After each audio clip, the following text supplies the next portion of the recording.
Committee গঠন হলো, 2 দিনের ভিতরে বাংলাদেশের চিত্র পাল্টে গেল। সরকারি দল ভয় পায়।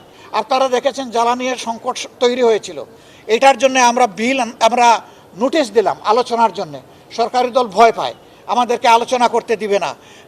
আলোচনা করলে যদি আবার কিছু করতে গিয়ে সাপ বের হয়ে আসে, এই ভয়ে তারা আমাদেরকে কথা বলতে দিবে না।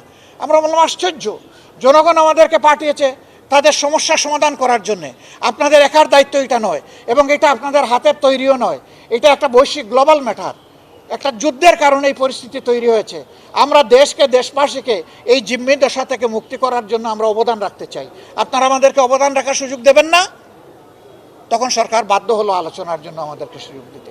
আপনারা দেখেছেন একটা অর্থবহ আলোচনা হলো।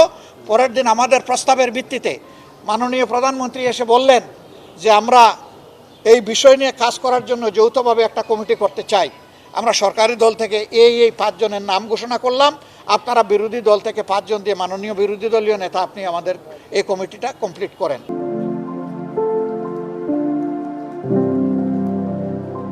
আমি এটাকে অভিনন্দন জানাই, বললাম যে আজকের ভিতরেই আমরা করছি। আমরা বসলাম, বসে 5 জনের নাম দিলাম, কমিটি গঠন হলো। 2 দিনের ভিতরে বাংলাদেশের চিত্র পাল্টে গেল।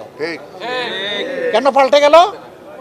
কেউ কেউ বলতে থাকলো এটা অল্প, বলতে থাকলো যে এটা আর্টিফিশিয়ালি করা হয়েছিল, জামাত তাদেরকে উস্কাই দিয়েছিল।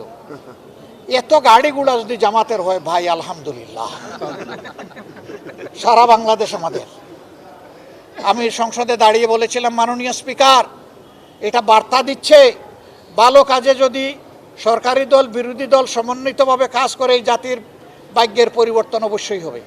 এবং তিনিও সেই কথাটা তার শেষ বক্তব্যে এখানে কনক্লুশন টেনেছিলেন। এটা বার্তা দিচ্ছে সরকারি দল বিরোধী দল জনগণের সমস্যা সমাধানে আন্তরিক হলে জনগণের মধ্যে আস্থার পরিবেশ তৈরি হবে। এই আস্থার কারণে এই সমস্যা 2 দিনের মধ্যে মিটে গেছে। আমরা সেই আস্থার রাজনীতি ফিরে আনতে চাই। আমরা বিরোধী দলের জন্য রাজনীতি করতে চাই না। বিরোধী দল বাংলাদেশের জনগণের ভোট নিয়ে ক্ষমতায় গিয়ে ক্ষমতা লুটপুট করে খাবে, ওটা না। আমরা যদি ক্ষমতায় যাই, আমরা ঘোষণা দিয়েছি যে ক্ষমতায় যাওয়ার দিন আমাদের যে সহায় সম্পদ থাকবে, ক্ষমতা থেকে বের হয়ে আসার দিন তা কমবে, বাড়বে না ইনশাআল্লাহ।